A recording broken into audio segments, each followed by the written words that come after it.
So good morning, good afternoon, and good evening, everyone. My name is Tal Greenstein, and I'm a project manager at Momentum. So this series of workshop is a joint initiative together with the Banim Ramon program at the IAC. And Tammy, who is the IAC National Project Director for Banim Ramon, is here. And we definitely couldn't do that without. So Banim Ramon is a year-long program that develops Israeli American and Jewish American women's leadership skills as they become community builders. The yearly program also features an Israel Experience delegation in partnership with Momentum. Momentum was founded in 2009 by 8 diverse Jewish women from the DC area that came together to make a difference in the world. Together, they created Momentum's flagship program, the Momentum Year-Long Journey. Momentum has since expanded its offering, launching a series of new videos, podcasts, digital magazines, and webinars. In these challenging times, the IAC at Home brings you the most innovative content online while continuing to build a national community with Israel at heart. With activities for kids, teens, young professionals, and adults, you can stay connected to Hebrew, Israel, and Jewish heritage, online activism, and to one another. IAC at Home lets you enjoy a coast-to-coast community right from your own home. And now, for the purpose we gathered here today. Michal Barkai-Brody is a serial entrepreneur, an educator, a fighter for women's rights, and an international motivational speaker. Founder and former director of ALMA, Pre-Army Academy for Women's Leadership, the Lioness Network of Changemakers, and co-founder of LEAP. Winner of the Moskowitz Prize for Zionism, WIZO Award for Groundbreaking Women, and more. She was recently chosen as one of Israel's 30 inspirational women by Lady Globe's magazine. Michal was chosen as the Jewish agency for Israel's most requested speaker. Michal, please inspire us. Yes. So hi, everybody. Good evening. I'm so happy to be here with you. I swear. Seriously, I love those Zoom chats and I love the women of the IAC, and Momentum is definitely one of my favorite organizations in the world. So I just want to ask before I start, who have heard me in Israel in your Momentum trip? If you can just raise your hand so I can see you. Okay, some of you I can't see. So I like around half, right? Nachon? Thank you, Liad, for raising your hand without me seeing you. Okay, so I'm gonna talk about a few things that I already spoke about, but then I'm gonna speak about other things we haven't spoke about. So don't worry if some of it sounds familiar.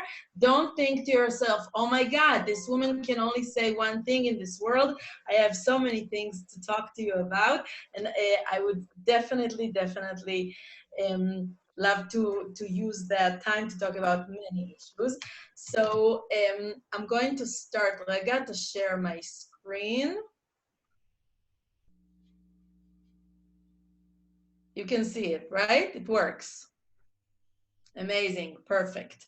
So tonight we're going to talk about female entrepreneurship as a guidebook for growth.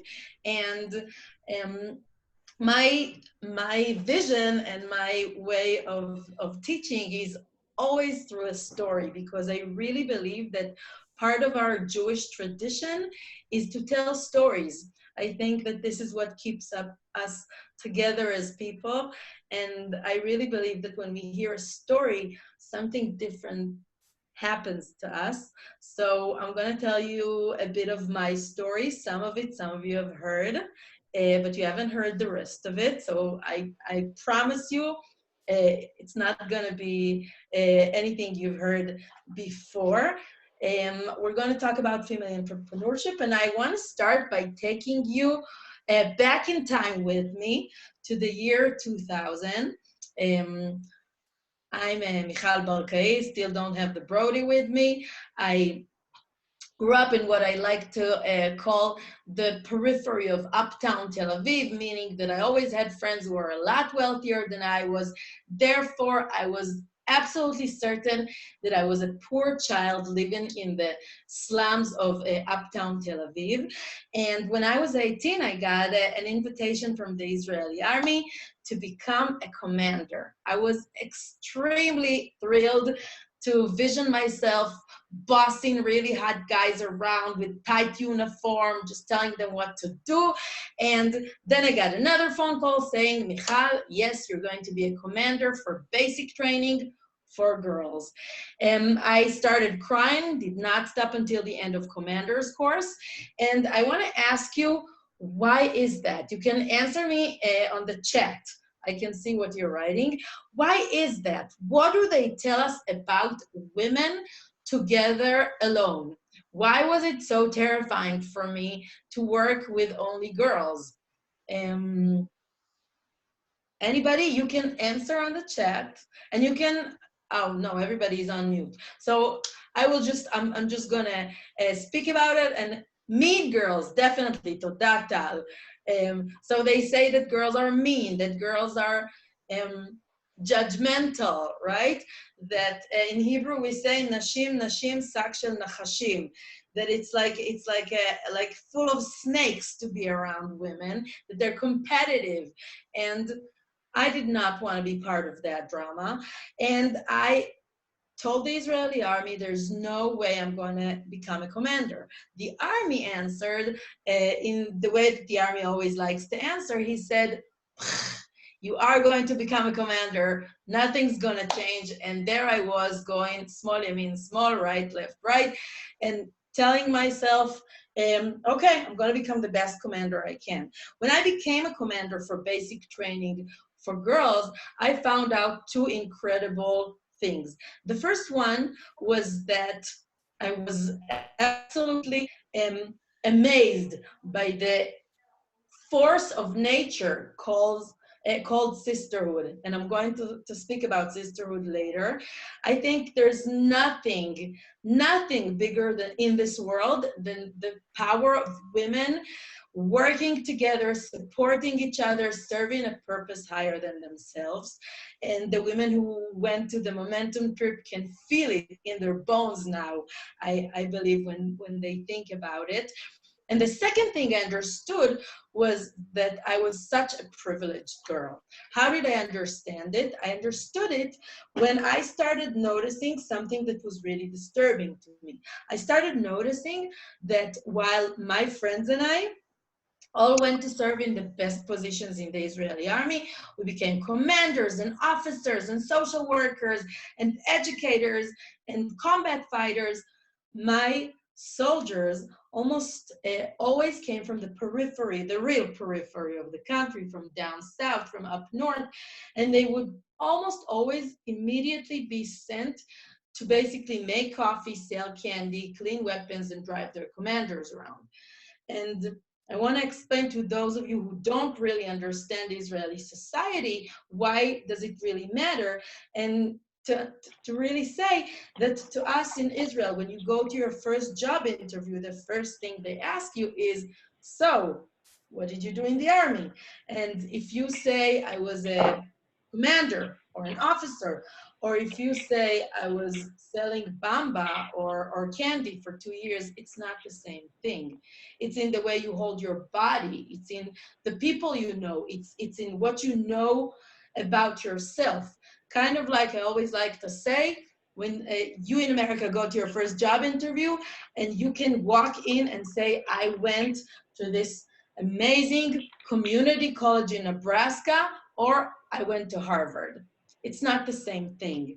And I started asking, how come all the kids who get to go to the Israeli, to the IDF kind of Harvard type of jobs, how come they always come from homes who have so many opportunities, who have so many open doors to begin with?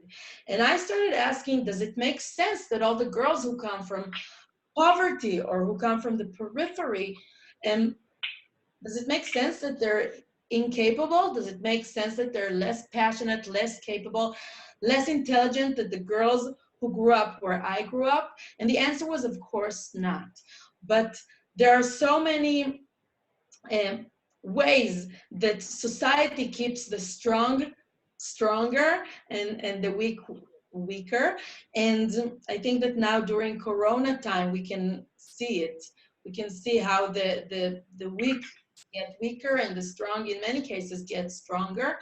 And at that point, I started feeling something that would really change my life forever.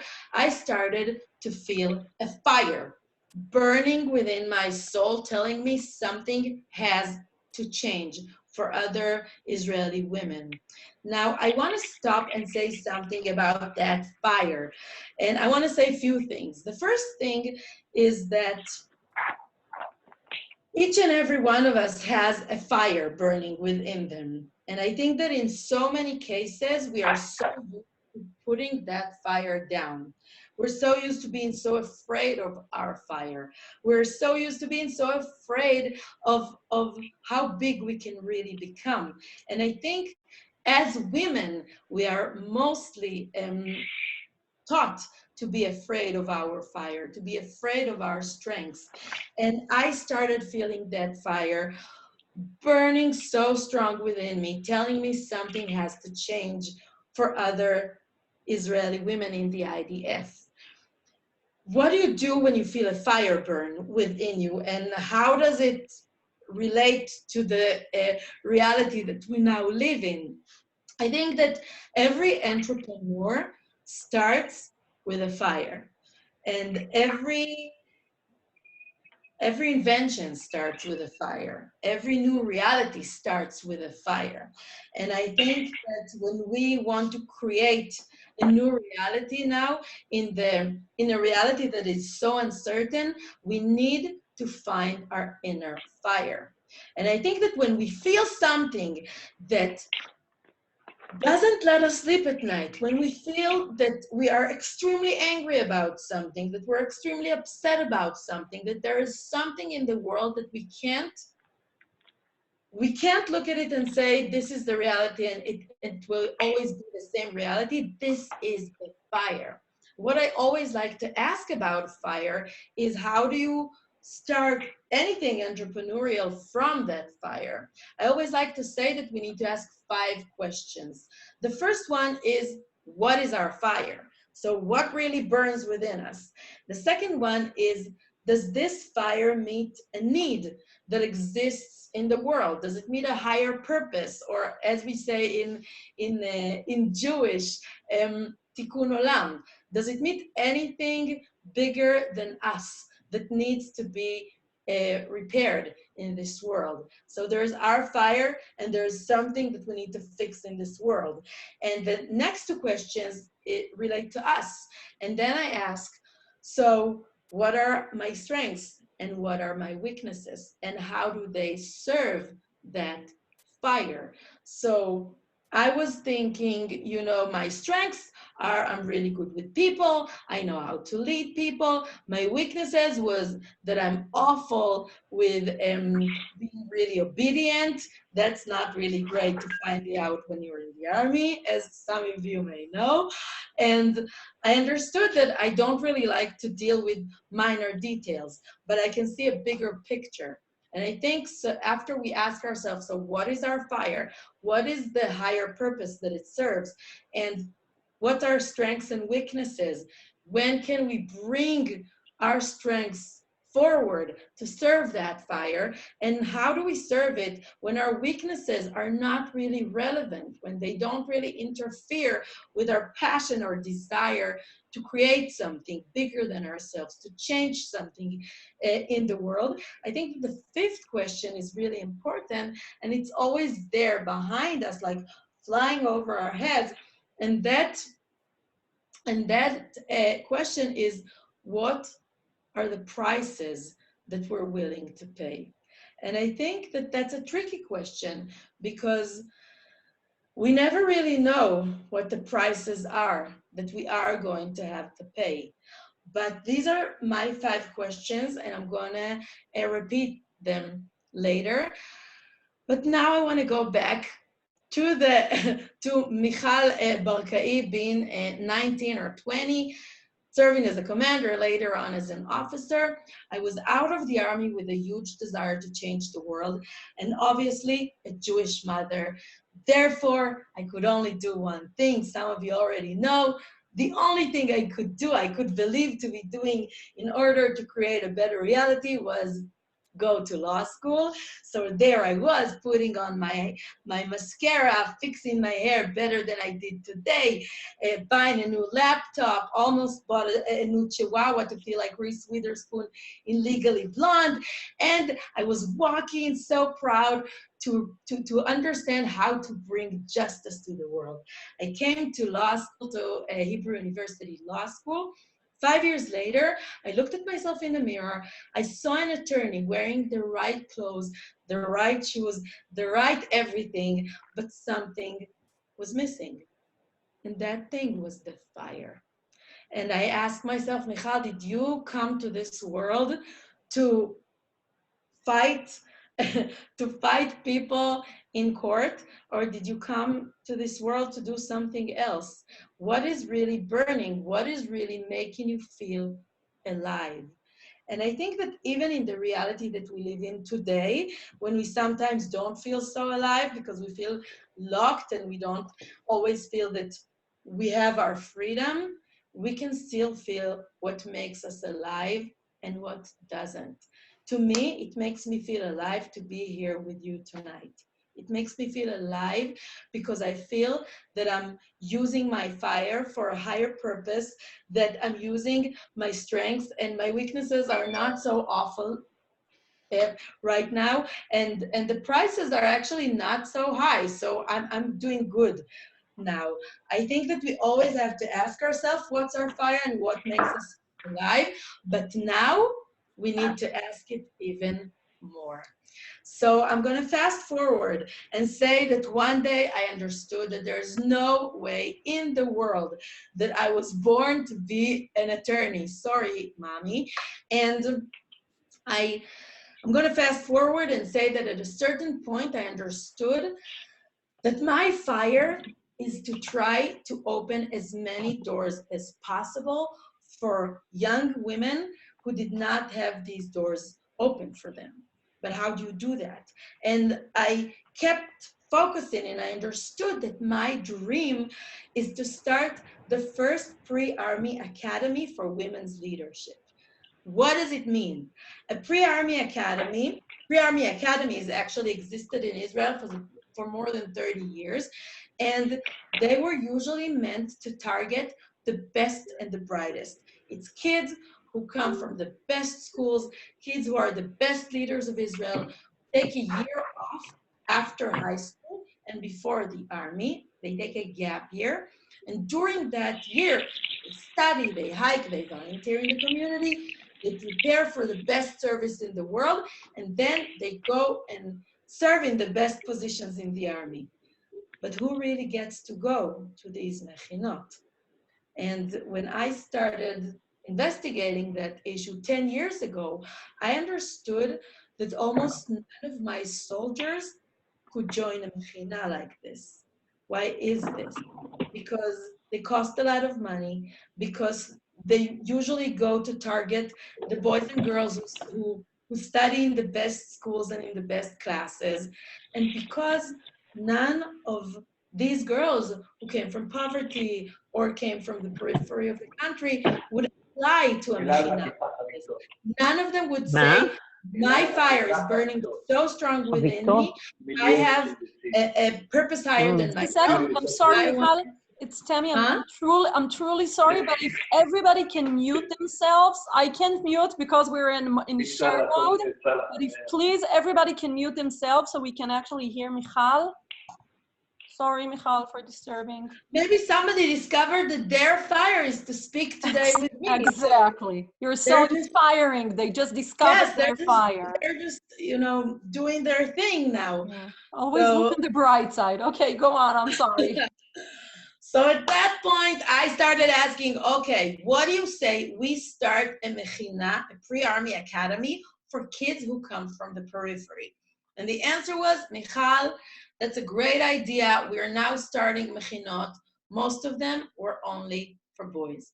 And I started asking, but what about the girls? When I started asking about the girls, everything changed. I started seeing something I haven't seen in my life so often before. I started seeing doors starting to be slammed in my face. And I'm going to speak about slammed doors in our faces. And at that point, I kept hearing, Michal, that's the dumbest idea ever. Nobody's going to join a mechina like this.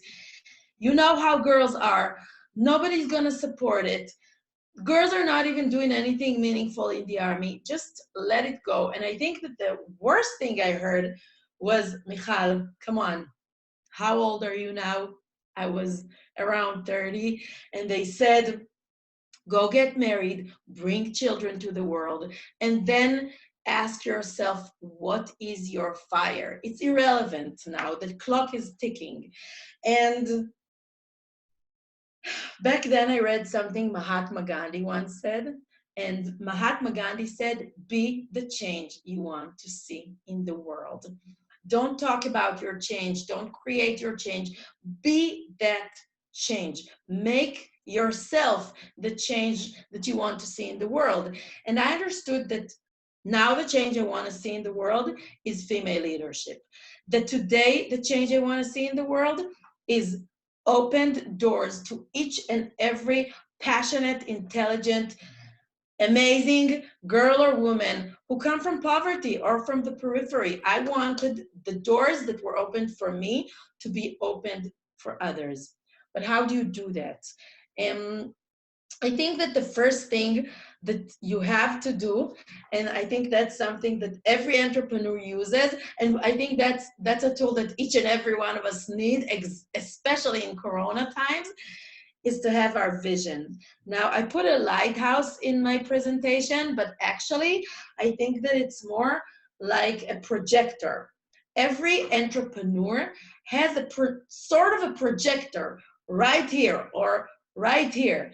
And we can see a reality that really exists to us. We can vision whatever it is that we want to create, that we want to see in the world.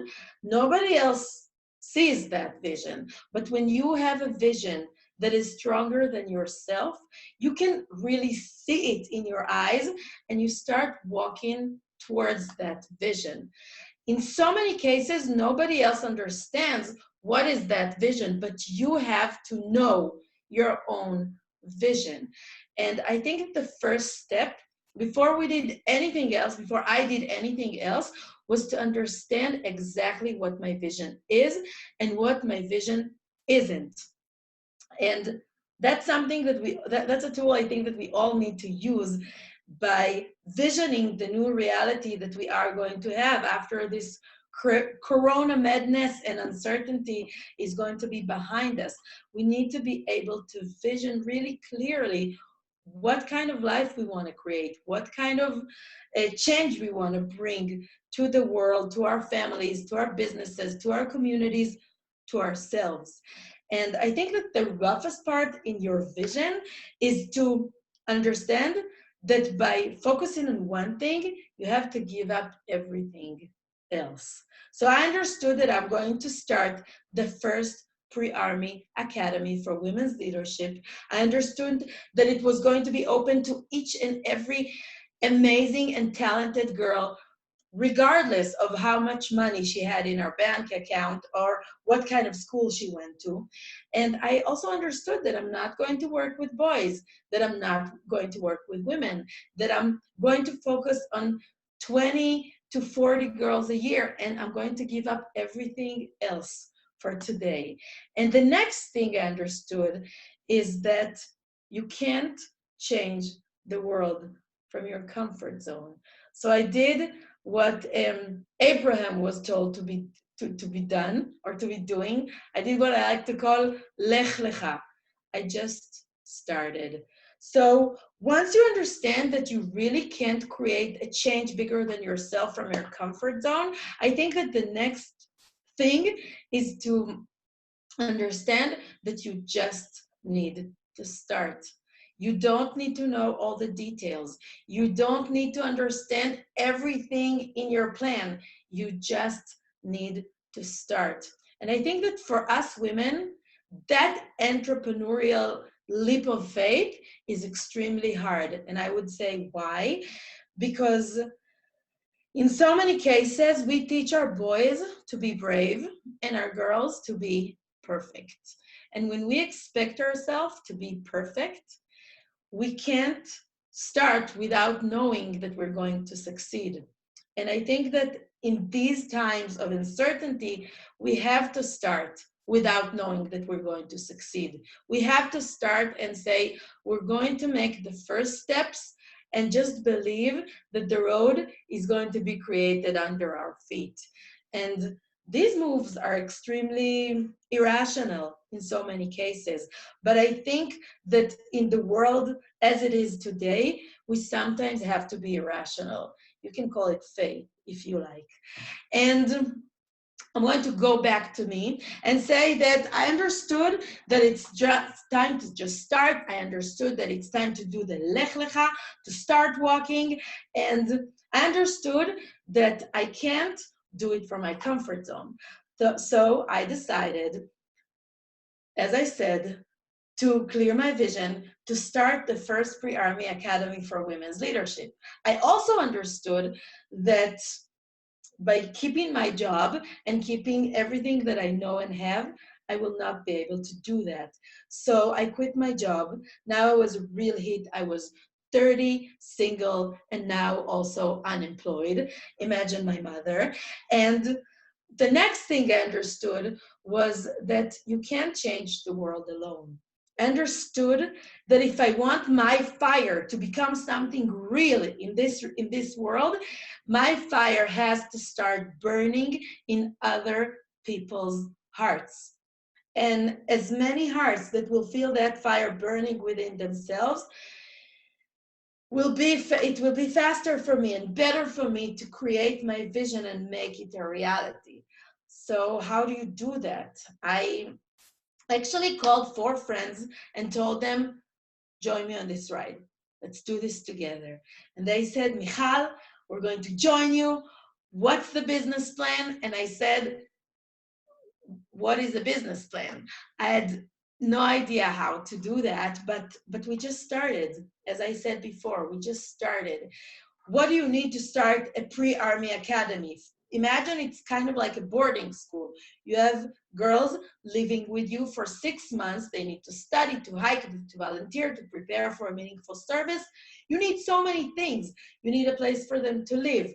You need more than 2 million shekels. That's around $600,000 for only to begin and to create the first year. You need staff. You need girls. You need the best curriculum. You need so many things. The first thing we did was to understand that we also need an investor. Since we had absolutely nothing planned or prepared, the first investor was me. So I took my entire life savings and I said, you know what? This is the first money for ALMA Pre-Army Academy for Women's Leadership. And what we did with most of my personal money was to buy gas money. So we just took my car, my tiny little Renault Clio, and started driving all over the country, knocking on doors of schools, asking them, please let us talk to your leaders. What do you think happened to those doors? I'm going to jump over and maybe go back to it.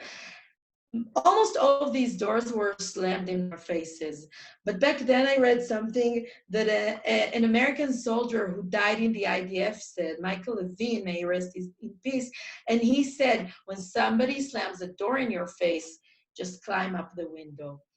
We climbed so many ridiculous windows, and by February 2013, we had 22 girls who signed in to a non-existing pre-army academy that had no money, no place, no organization, no staff, and no idea what to do with them.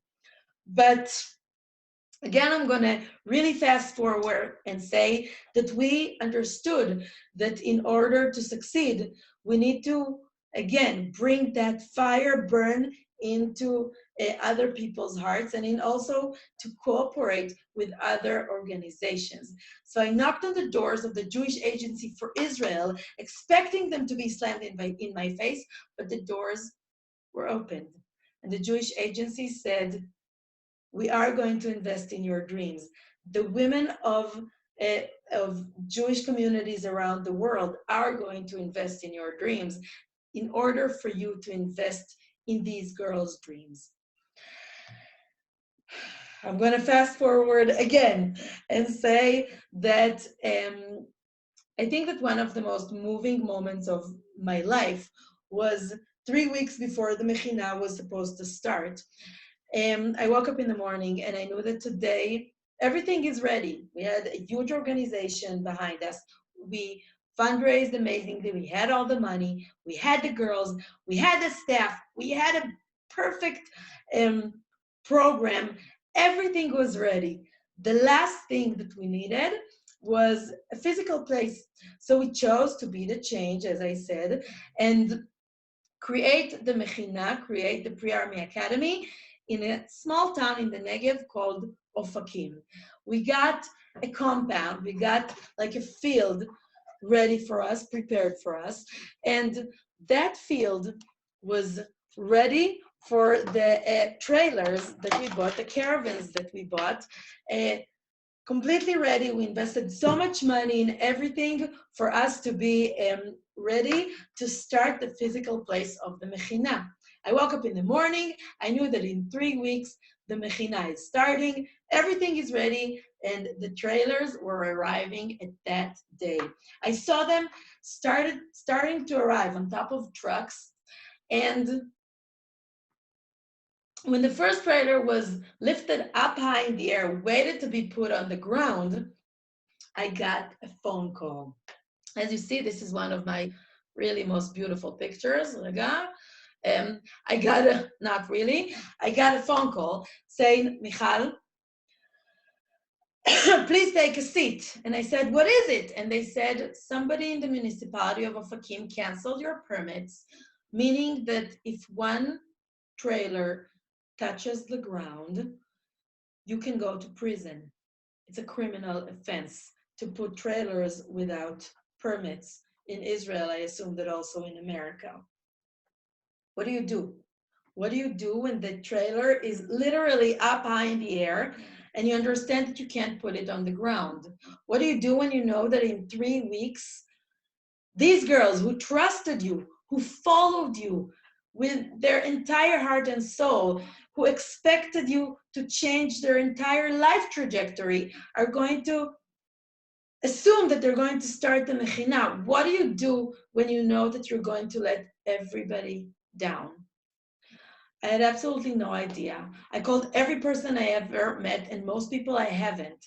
And as the trailer was still being up high in the air, I kept getting no after no after no.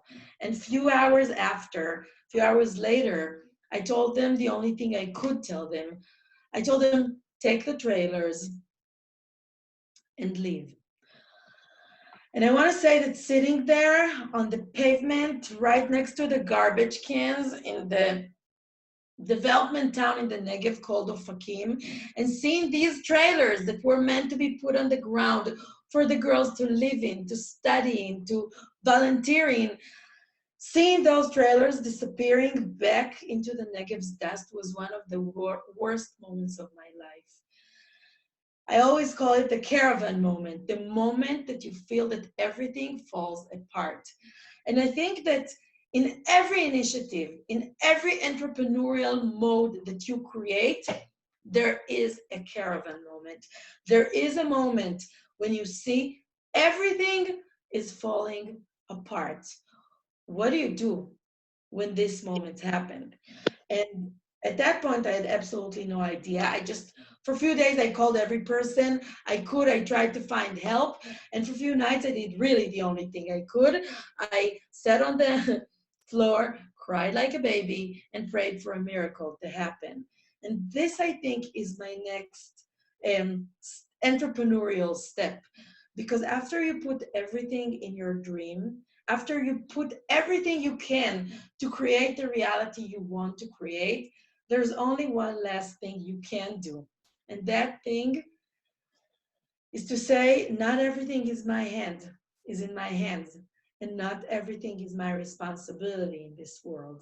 I think that as mothers and as women, in so many cases, we feel that the whole world is here sitting on our shoulders. And part of being, of creating a new reality is to be able to understand that at a certain point, if you put everything in this, there's nothing else you can put. So I go back to me sitting there on the floor crying like a baby. I started talking to what I like to call God or the divine or the universe or however you like to call it. And I said, you know what? You put me in this. I put everything I could in this fire that was burning without me. Within me, I mean. I put my money. I put my reputation. I brought every person I ever knew into this. I did everything I could. There's nothing else I can give. Now it's your turn. And you're going to fix this. You put that fire in me, you're going to make this right. Because I have no idea what else it is that I could be doing. So for a few days doing, for a few nights crying, and a few days and a few nights later, I got another phone call saying, Michal, yes, are you sitting down? And I said, stop asking me this question. And they said, please take a seat. A woman named Yael heard your story, and she decided there's no way in the world that the Mechina is not going to start. She is going to give you more than 1 million shekels of her own private money in order to start your Mechina and make it a reality. She wants you to buy a house for the girls to live in and study in. And she said that she's not going to let any other woman down. Excuse me, what? What do you say? Thank you, I'll give you a kidney if you ever need one. Like, what is it that you say? And the thing I did was the most rational thing in the world. I ran as fast as I can to find the house before Yael understand how crazy she really was and that she put too many zeros in her donation. And I started knocking on doors in Ofakim. What happened to these doors? Of course, they were opened, because when you come with more than 1 million shekels in your pocket, doors are opened. I walked into a house. I told them, I know you guys were living here for the last 30 years, but you have exactly 1 week to leave. We bought the 5 bedrooms, bathroom house in Ofakim. I got the keys to the house in August 26th at 6:30 in the evening. 13 hours later, the first cohort of ALMA Pre-Army Academy for Women's Leadership started. The girls, they slept on the kitchen floor. They really, literally on the kitchen floor. They carried their own beds. They painted their own walls. And for 6 months, they studied so many things. They hiked all over the country. They created so many initiatives. They prepared for the best service. They became the change they wanted to see in the world. 6 months later, I saw them in their graduating ceremony, standing like real lionesses, tall and strong and proud. They knew that instead of going to use the next 2 years of mandatory service to sell candy, clean weapons, drive their commanders around, and open and close gates, they would become officers and commanders and social workers and educators and officers to really, really exceed every dream they ever had. And I want to say this story happened 7 years ago. We just graduated from the 7th cohort of ALMA. And today I can say something really amazing. I can say that I can look at these girls who are supposed to be secretaries and coffee makers and see that the position we put them in inside the IDF was the best way for them to start their new life course. Because Cheni, who was a social worker in the army, is now studying in Ben Gurion University in the Negev to become a social worker and work with people at risk. Because Racheli, who was supposed to be a secretary, became a commander in the army and later on became one of the directors of ALMA. If I would have more time and you will ask me about Racheli, I can tell you the story, but I'm not sure we're going to have enough time. Because all who became a nurse in the army is now studying in Hadassah and Karim in Jerusalem to become a nurse.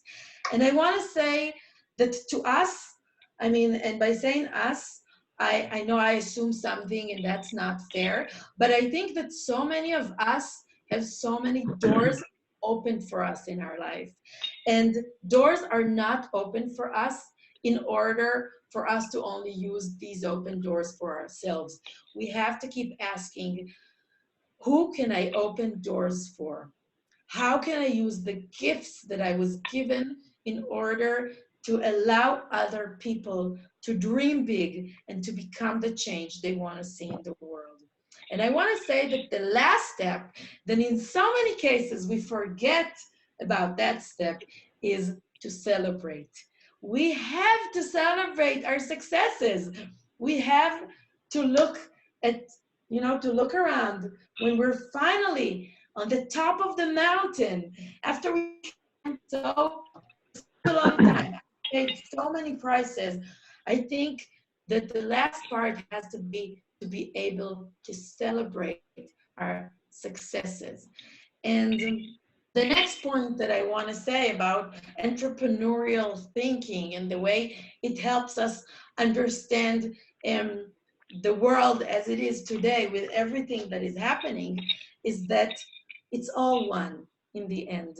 Our personal story, our professional story, our inner story, the things that happen to us in life, it's all one.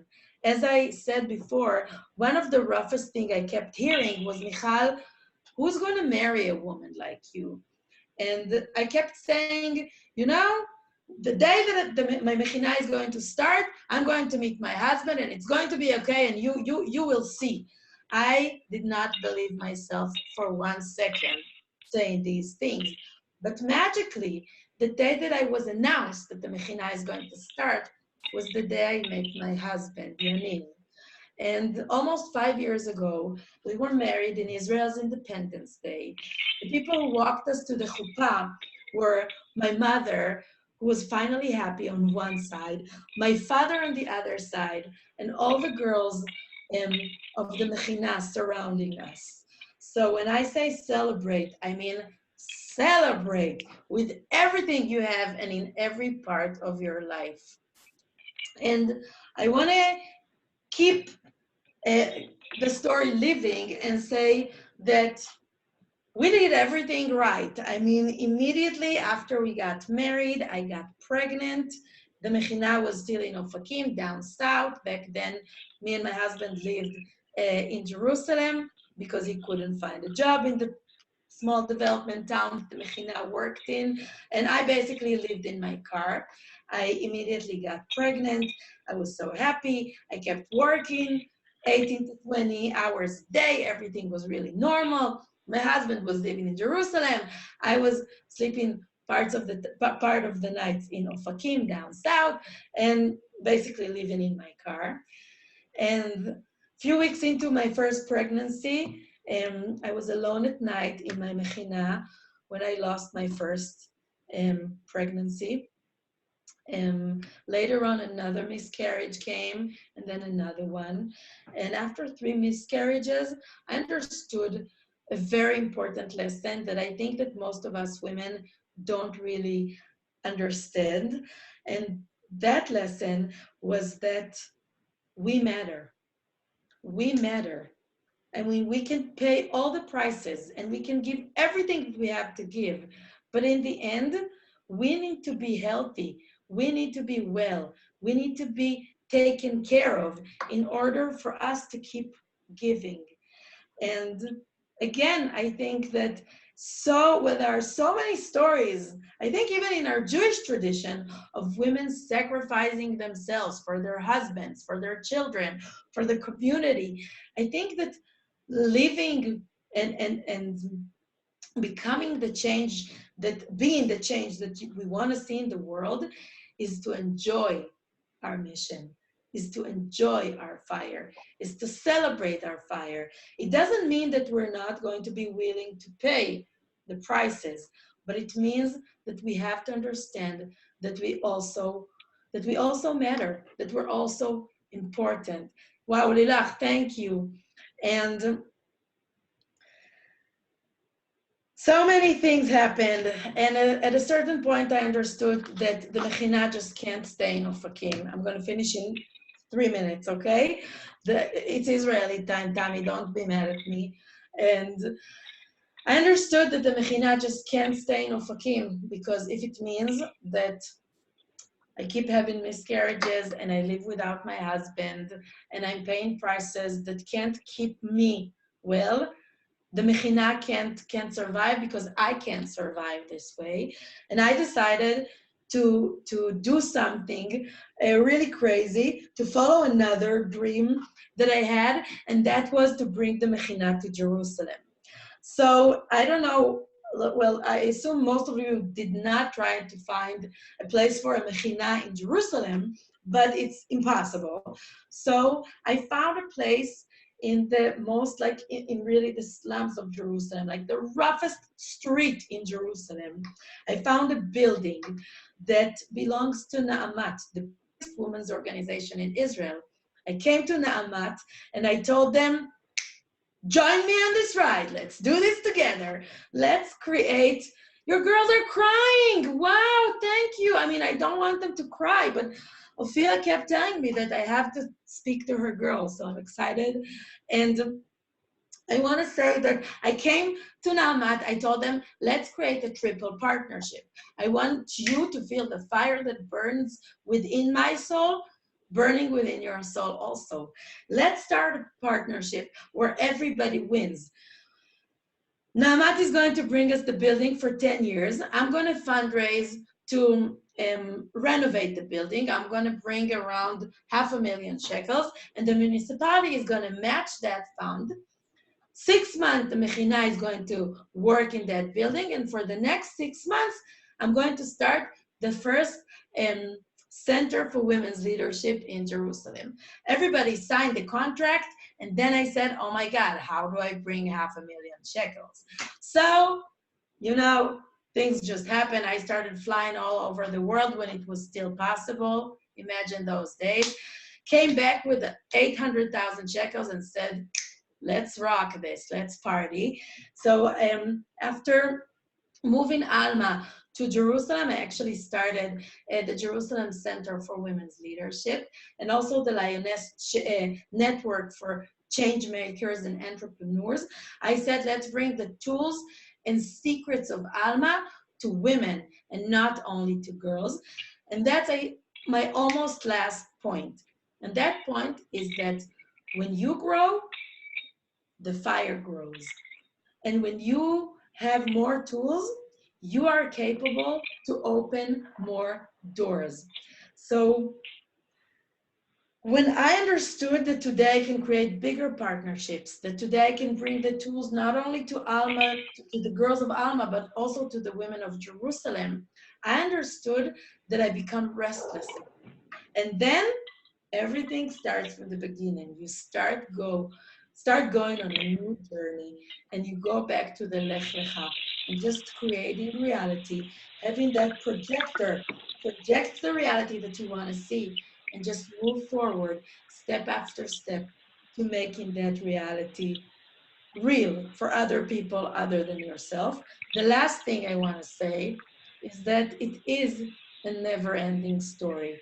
1 year and 6 months ago, exactly yesterday, I gave birth to my baby girl, Ariel Hana, and it was my fourth pregnancy. It was a high-risk pregnancy. I was admitted to Hadassah Hospital, and right after giving birth, I felt that something was not right with me. In the hospital, they were really serious about me leaving immediately after my days were done and the budget was running, and I was already ready to leave. And my suitcases packed with me. When my best friend Ella came, she looked at me and she said, Michal, look at yourself. You're not well, you're sick, you can't leave the hospital. And bam, I immediately understood that she was right. Something was wrong with me, even though everything around me was telling me a different story. Every medical person in the hospital told me, Michal, you're right, you're just being hysterical. Okay, everybody feels not so well after giving birth.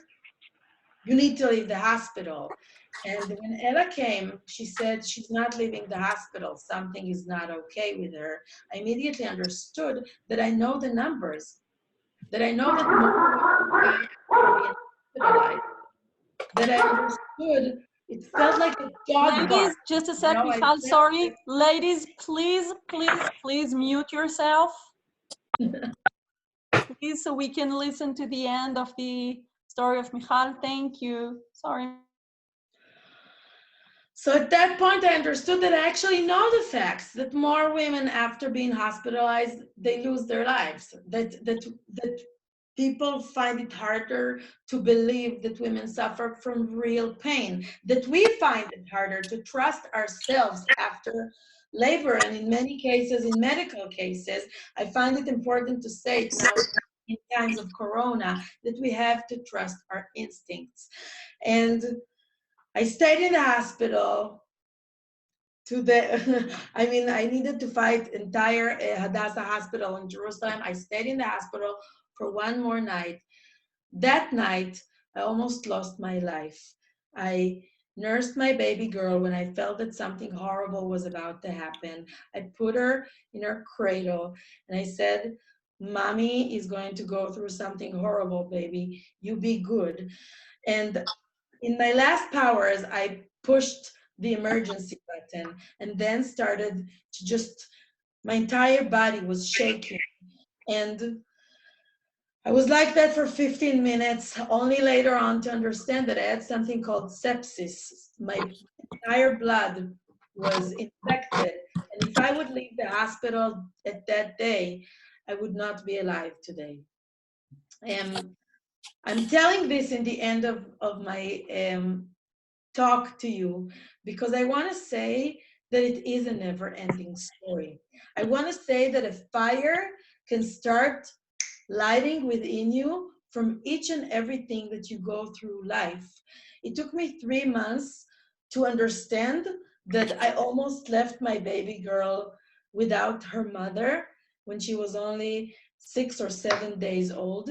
And a few months later, I wrote down the whole thing on Facebook. The post got more than 30,000 shares and likes. And I started talking to women about knowing their rights when they go through medical procedures. And I think that that's part of what I want to tell you. My first fire started when I was a commander in the Israeli army and understood that not every woman gets doors open for her as much as I got in my life. And the next fire was burning within me when I decided to move ALMA to Jerusalem and start the first Women's Leadership Center and work with women. And the next fire was burning within me when I almost lost my life after giving birth to my baby girl. We need to be extremely alert because there are opportunities around us, things that makes us feel angry, things that makes us feel alive. And when that fire starts burning, it's not an option not to listen to it. So when you feel that fire starting to burn within you, ask yourself the 5 questions. What is my fire? How does it serve a purpose higher than myself? How does my strength help this fire become real? And do my weaknesses really, really allow me to push this reality to become a new reality in life? The last thing is, am I willing to pay the prices? I want to say thank you for listening. We have 10 minutes for Q&A. And I would want to finish by saying that I know it's crazy times. And I think that what's really hard for us is to deal with uncertainty, with the fact that we have no idea how life is about to become. But it's also a really, really, I hate to say making lemonades from a lemon. I can't hear that thing anymore. But it is an opportunity for us to be creators, to be visionaries, to be entrepreneurs of the life that we want to create for ourselves, for our families, for our communities, for our businesses. And in order to do that, we have to listen and keep asking ourselves, what is the change that we want to see in the world? Thank you very much. And I would really love for you to ask me anything or say anything you want to say. Here I'm reading, Rega. I'm reading Arena. Thank you. Yes, Michal, if you can stop the share screen so we can actually see each other. Absolutely.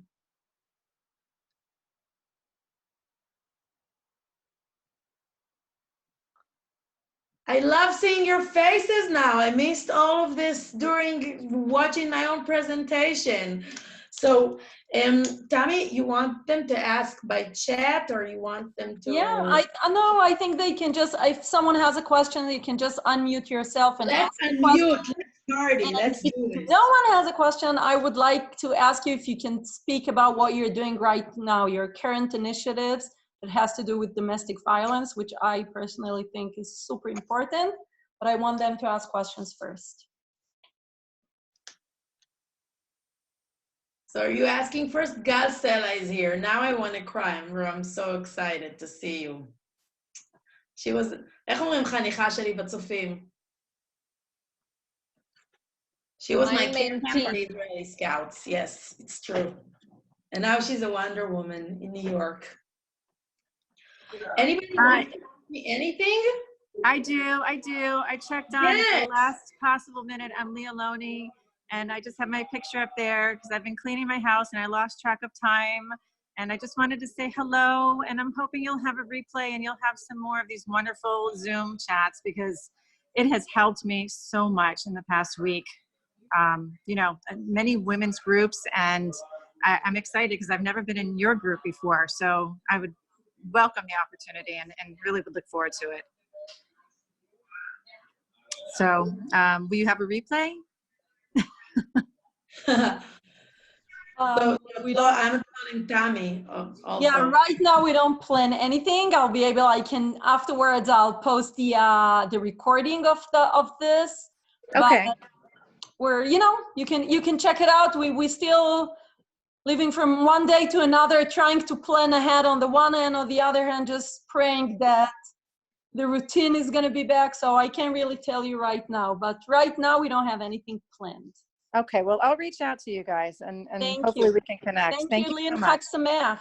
Chag Sameach to everyone. And lots of love and safety. Chag Sameach, Lee. So Lisa, you can totally write me privately and I'll try to do whatever it is that I can do to help. All of you can write me. You can have my email. Tammy, can we post it? We have it. Sure. I'll share it in the chat. Let's be friends on Facebook. I only have 50 places left for friends on Facebook. So be my friends on Facebook. I'm really cool and I bet you are really cool also. Any questions you want to ask me? I have one. In it. Tal is doing it right now. I have one. Taking chances. Michal, so I heard you at the Momentum trip in November, and we've been friends on Facebook since, and you're amazing, and I love reading what you write. And one of the things Tommy just brought up, what you're doing for issues of domestic violence in Israel. I have to say that recently I've seen more and more around here popping up on Facebook, articles here and that things are happening. And I did want to reach out to some of our local groups that are working with it, but I wanted to hear from you if you notice in Israel now, due to the quarantine, changes in numbers and what's happening, and how can people who do not usually work with battered women assist in such times? Okay, so I'm gonna say something about domestic violence, and that's also I'm gonna try to do it as fast as I can. Exactly 6 months ago, a woman named Michal. Can you hear me? Yes. A woman named Michal Stella, was brutally murdered, stabbed to death by her husband, in front of the eyes of her 10-month-old baby. I know Michal's family very well. Michal was the type of woman that is like each and every one of us. I mean, when we vision domestic violence, we always think it happens in other communities, right? It doesn't happen to women like us, of course not. It happens in poverty, it might happen to religious people, to other communities, but not to a woman like me. And I think that every woman around me was extremely shaken by Michal's death, because we started asking, can it happen to me? And we started understanding that it can happen to us, that it does happen to women like us, and that it's our way of imagining that we're all safe by visioning that it's someone else's problem. I think a few days after Michal's murder, another woman was murdered named Maria Tal. Maria came from a Russian origin, also murdered by her husband, and left two orphan girls. I read about Maria and I started asking, how come nobody speaks about Maria? And everybody speaks about Michal. And I understood that Maria was the type of woman that we expect to be suffering from domestic violence. She was poor, she was an immigrant, she came from a different type of family, she worked in a factory, she wasn't like Michal. So again, I just posted something on Facebook, it became extremely viral, and I started talking about Maria everywhere I could, and that again was a fire, and we brought along a group of people and fundraised for her girls who were left basically without a father, because their father is in prison, without her mother. And we fundraised for more than 200,000 shekels for the girls. After we did that, people started coming up to me with domestic violence issues, even though I never saw myself as a professional about those things. That's also a gender thing, right? Because a man can read something on Facebook and he's ready to go talk in a panel about whatever it is, but we can be doctors about something, but not see ourselves as professionals. So people started reaching out to me about domestic violence, and Michal's sister, Lily Ben-Ami, reached out a few weeks ago, and she said, let's start the Michal Stella Forum. Let's start a forum in memory of my sister Michal. And what we do in this forum is we create a technological, איך אמרנו שקוראים לזה? אני לא זוכרת מה זה היה, תגידי בעברית. Solutions. פתרונות טכנולוגיים, come on, help me out. Technological solutions. Oh, solutions, כן, לא זכרתי מה. Technological solution to domestic violence. We create technological solutions to face domestic violence. We're now working on application in our phone that allows us to call for help. It could be from the police or from somebody we trust. And we're supposed to start a campaign tomorrow with the Ministry of Welfare in Israel that brings a questionnaire of 20 questions that each and every woman can answer. We call it mitachat lapuch, under the blanket. Each and every woman can answer this questionnaire under her blanket in her own private home. And this questionnaire can help you understand if you're suffering from domestic violence. And there are many kinds of violence. Of course, if you're being beaten at home, you understand that you suffer from domestic violence, but it could be economical violence, or it could be emotional violence. There are so many ways of controlling your wife, of controlling your family, your children. And we're working like crazy now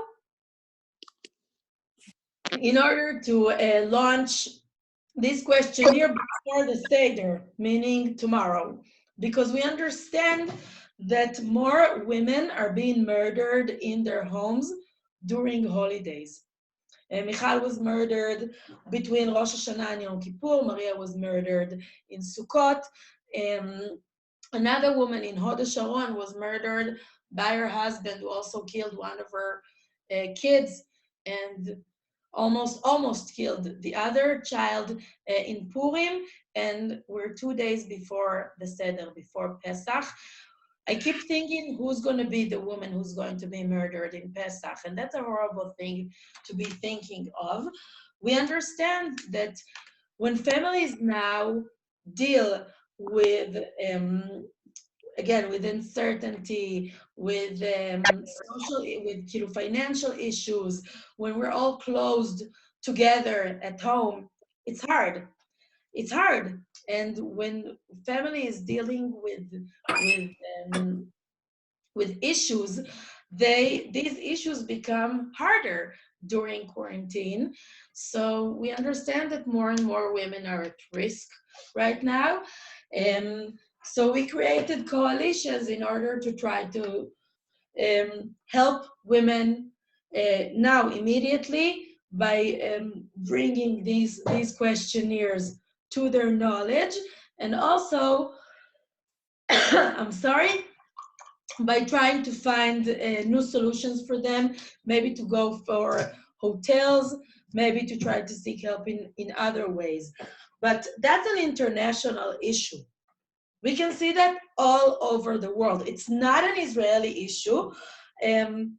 Women suffer from domestic abuse a lot more during times like the times that we live in today. So I want to really finish by encouraging each and every one of us to listen. And I think that so many people tell us, mind your own business. I think maybe in America it's stronger. You respect other people's privacy. In Israel, you don't always respect other people's privacy. And I think that's the time to use our chutzpah and to not mind our own business. If we hear something that is, that sounds irregular, if we see something that looks irregular, we need to be extremely alert. Now, I understood two things that I want to tell you. I feel that it's part of my my mission to tell you this. The first one is that even when you understand that you now suffer from domestic violence, that you now live in a relationship that is dangerous for you, do not leave your husband alone without somebody to help you, to guide you through this. Because we now know that Michal and also Maria tried to leave their husband. Michal's husband understood that she was about to leave him. She wanted to do it in the right way. She wanted to be nice. She wanted to do it nicely. You can't leave an abusing husband nicely. You need to disappear. You need help. You need support. You need tools.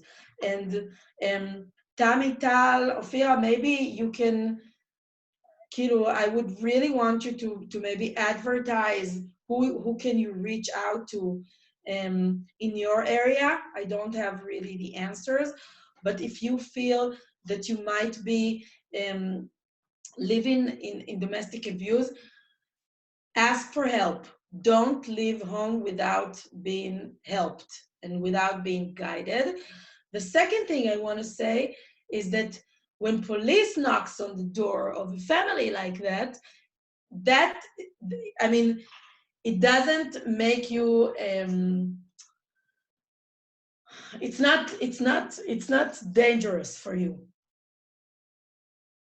I don't think I'm explaining it so well, but if a woman tells her abusing husband, I want to leave you, that's making her life being in like the roughest danger possible. But when you call the police and say, I feel something is going on in my neighbor's house, it's okay. You're not risking her life, because when her husband will see that the police is seeing what is going on in his house, he will be more careful. He will be more מוחזק, יותר מוחזק.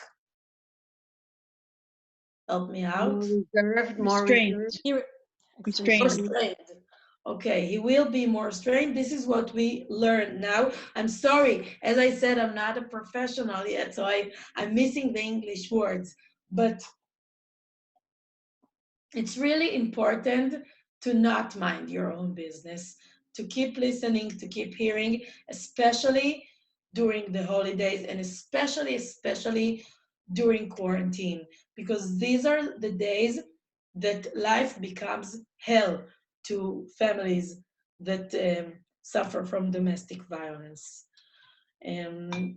So we're starting the Michal Stella Forum. I'm going to, of course, post it in my Facebook page, and maybe we can start something international together once we understand exactly what's the next steps that we're going to follow.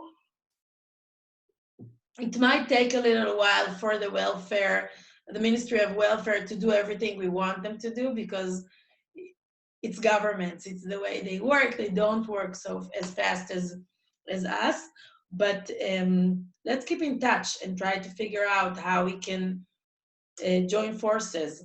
I think that the Momentum network is extremely important as